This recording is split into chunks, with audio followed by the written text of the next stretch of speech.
दोस्तों कई बार market condition के अकॉर्डिंग आपको लगा होगा कि मार्केट में इतने सडन मूवमेंट आते हैं, एक एक कैंडल अप साइड में निकल जाती है, फिर एक कैंडल डाउन साइड में निकल जाती है, बाकी पूरे टाइम मार्केट साइडवेज पड़ा रहता है। तो आपने कभी न कभी सोचा होगा कि हमें भी स्कैल्पिंग में शिफ्ट हो जाना चाहिए, हमें भी स्कैल्पिंग करनी चाहिए, कि हमें छोटे से टाइम पीरियड के लिए मार्केट में जाना चाहिए। मतलब जिन लोगों को स्कैल्पिंग समझ में नहीं आती, मैं उनके लिए बता दूं, स्कैल्पिंग का मतलब होता है कि आप एक छोटे से टाइम के लिए मार्केट में एंट्री करते हो ट्रेड के अंदर, और 2 3 4 5 लास्ट 10 मिनट के अंदर अगर आप अपना प्रॉफिट और लॉस लेके मार्केट से बाहर आ जाते हो, उस जो प्रोसेस आप वो करते हो 5 से 10 मिनट का, उस प्रोसेस को बोलते हैं स्कैल्पिंग। ठीक है। तो स्कैल्पिंग इसलिए जरूरी हो जाती है, मार्केट के अंदर क्या होता है ना कि सडन मूवमेंट आ जाता है। कभी आपने नोटिस किया होगा कि कभी कैंडल तो अप साइड में एकदम से बन जाती है, कभी नीचे की साइड में एकदम से बन जाती है, बाकी जो टाइम रहता है मार्केट साइडवेज पड़ा रहता है। तो उस सिचुएशन में क्या किया जाता है ना कि ट्रेडर्स क्या सोचते हैं कि यार अगर हमें स्कैल्पिंग अगर करनी होती तो हम छोटे टाइम फ्रेम में एंट्री करके एग्जिट कर जाते और ये मोमेंट हम कैच कर लेते। और अगर क्या होता है ना कि काफ़ी लोगों को ये रहता है हम ट्रेड लें और थोड़ा होल्ड करें, तो वो जो ट्रेड होल्डिंग पीरियड होता है वो स्कैल्पिंग में नहीं आता है, उसको थोड़ा सा अपन कह सकते हैं कि इंट्राडे में इस ट्रेड को थोड़ा होल्ड किया जा रहा है। ठीक है। तो वो होल्डिंग पीरियड में चला जाता है थोड़ा सा। स्कैल्पिंग में बस आपको एंट्री करनी होती है हाई क्वांटिटी के साथ और एग्जिट करना होता है। तो इसमें आपको क्विक टूल चाहिए होते हैं जहाँ पे आप सभी चीज़ों को एक जगह पे मॉनिटर कर पाते हो। ठीक है। तो बिगिनर लेवल से स्टार्ट करेंगे यहाँ पे कि अगर आपको स्कैल्पिंग करनी है तो आप कैसे कर सकते हो। तो यहाँ पे मैं यूज़ करूँगा धनवेब प्लेटफॉर्म का, तो इस पे चीज़ें आपके लिए बहुत ईजी हो जाती हैं। अभी मैं आपको सिखाने वाला हूँ। ठीक है। आपको जैसे निफ्टी 50 है, मैं इसका चार्ट ओपन कर लेता हूँ यहाँ पे।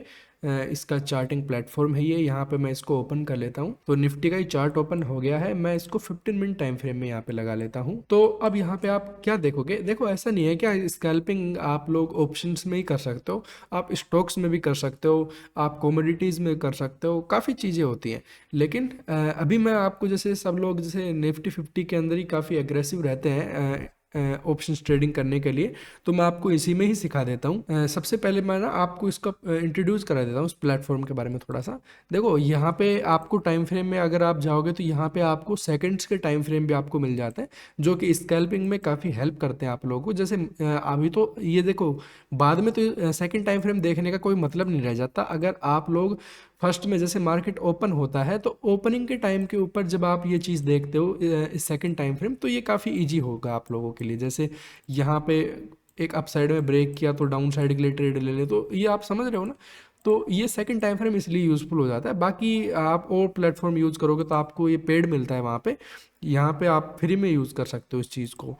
तो इंडिकेटर्स की यहाँ पे आपके पास कोई लिमिट नहीं मिलती, आप जितने इंडिकेटर्स आप लगाना चाहो उतने इंडिकेटर्स आप लगा सकते हो यहाँ पे।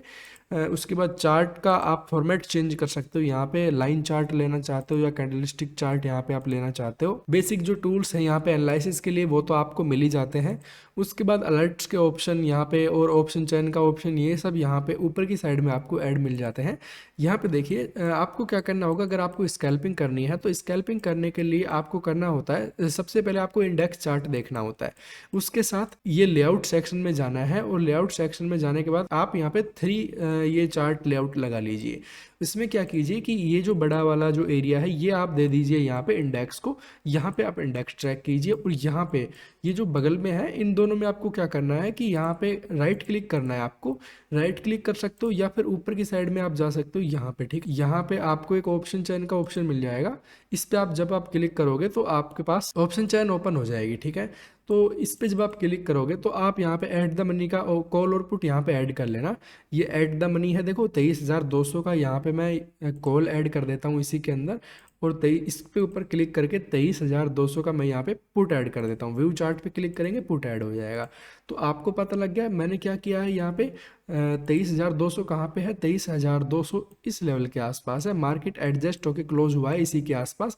तो मैं यहाँ पे बता देता हूँ आपको 23,200 है, तो मैंने 23,200 का यहाँ पे कॉल लिया है और 23,200 का यहाँ पे पुट लिया है। ठीक है। तो मैंने ऐसा क्यों किया, मैंने इसलिए किया है, यहाँ पे आपको जैसे स्कैल्पिंग करनी होती है तो आपको जैसे चार्ट देख रहे हो बगल में, उसके साथ आपको कॉल और पुट जो चार्ट है वो लगा के रखने पड़ते हैं, ताकि जैसे ही आपको अपॉर्चुनिटी मिले तो आप यहीं से ही ट्रेड को प्लेस कर पाएं। और उसके बाद देखो आप क्या कर सकते हो, इनको बाय सेल करने के लिए ना आपको कोई भी रॉकेट साइंस नहीं चाहिए। आपके पास एक स्कैल्पर का ऑप्शन आता है ऊपर की साइड में, जब आप इसको क्लिक करोगे तो एक स्कैल्पर की विंडो यहाँ पे ओपन हो जाएगी अपने पास। तो ये क्या काम करती है, अब देखो आपको मान लो कॉल में ट्रेड प्लेस करना है तो यहाँ पे कॉल ऑटोमेटिक ऐड है। अगर मान लो आपको पुट में यहाँ पे अपॉर्चुनिटी मिल गई, अगर आपको पुट में यहाँ पे ऐड करना है तो आप क्या कर सकते हो, इसको पुट पे क्लिक करो और इसको रिफ्रेश कर दो, ऑटोमेटिक पुट ऐड हो जाएगा यहाँ पे, ठीक है। और यहाँ पे देखो क्वांटिटी की कोई इशू नहीं है, आप जितनी क्वांटिटी इसके अंदर डालना चाहो उतनी क्वांटिटी यहाँ पे आप डाल सकते हो। ये ऑटोमेटिक यहाँ पे लेग्स में प्लेस हो जाएगी। जब आप यहाँ पे 2000 मान लो डाल दी तो इसमें लिमिट होती है, तो उसके बाद ये ऑटोमेटिक उसमें चली जाएगी, लेग्स में प्लेस होने लग जाएगी, आइसबर्ग में चली जाती है ये। आपको सिंगल क्लिक में यहाँ पे बाय सेल हो जाएगा। तो ये स्कैल्पर का ऑप्शन यहाँ पे आता है, इस पर क्लिक करोगे, रिफ्रेश करोगे, कॉल ऑप्शन यहाँ पे ऐड हो जाएगा। तो ये एक बहुत ईजी चीज़ हो जाती है। तीसरी चीज़ यहाँ पे क्या आती है, एक स्कैल्पर को क्या ज़रूरत होती है, सबसे पहले तो वो चार्ट देख रहा है, उसके बाद ऑप्शंस के चार्ट हो गए, बाइंग सेलिंग के लिए यहाँ पे सिंपली उनको एक फीचर मिल गया। अगर उनको ऑप्शन चयन देखनी है यहाँ के, यहाँ उनको ऑप्शन चयन का फीचर मिल गया। उसके बाद उनको एक दिक्कत आती है कि उनको देखना होता है कि हमें मार्केट डेप्थ देखनी है कि इतनी क्वांटिटी हमें एक जगह के ऊपर मिलेगी या नहीं मिलेगी, ठीक है। तो कई बार होता है कि आपको इतनी क्वांटिटी नहीं मिल पाती जो कि बड़ी क्वांटिटी में ट्रेड करते हैं। तो यहाँ पे देखो बगल में एक ऑप्शन आता है अपने का डॉम करके, ठीक है। तो यहाँ पे जब आप क्लिक करोगे तो आप देखोगे तो यहाँ पे अपने पास ओपन होके आ जाती है 20 मार्केट डेप्थ, ठीक है। तो यहाँ पे आप इसको ट्रैक कर सकते हो बहुत ईजिली। अब आपके पास देखो कितने फीचर्स हो गए यहाँ पे। स्कैल्पर को यहाँ पे मैं ओपन कर लेता हूँ, उसके बाद ऑप्शन चैन को मैं यहाँ पे ओपन कर लेता हूँ। तो अब आप देख रहे हो कि यहीं से आप ऑप्शन चैन को ट्रैक कर रहे हो, यहीं से ही आप स्कैल्पर पे ट्रेड कर रहे हो, यहीं से ही आप इस चार्ट को ट्रैक कर रहे हो। अगर आपको कॉल की मार्केट डेप्थ देखनी है तो इसके ऊपर क्लिक कीजिए, पुट की देखनी है तो इस पर क्लिक कीजिए। तो यहाँ पे आप देख रहे हो कि पुट पे मैंने क्लिक किया, पुट की प्राइस क्या चल रही है, और यहाँ पे आप देखो तो यहाँ पे प्राइस आपको देखने को मिल गई। पुट पे यहाँ पे कॉल पे चलेंगे तो यहाँ पे इसकी प्राइस देखने को मिल गई। तो ये काफ़ी ईजी फीचर्स हो जाते हैं आप लोगों के लिए। तो अगली वीडियो के अंदर अपन समझेंगे कि आप मोबाइल पे किस तरीके से इन सब फीचर को एक्सेस कर सकते हो बहुत इजीली। उसमें तो ये सब ऐड करने की भी ज़रूरत नहीं होती। तो दोस्तों होप है कि आपको चीज़ें समझ में आई होंगी। कोई क्वेश्चन आप कमेंट बॉक्स में पूछ सकते हो। आज के लिए इतना ही, मिलते हैं फिर अगली वीडियो में। This is dark trading signing off.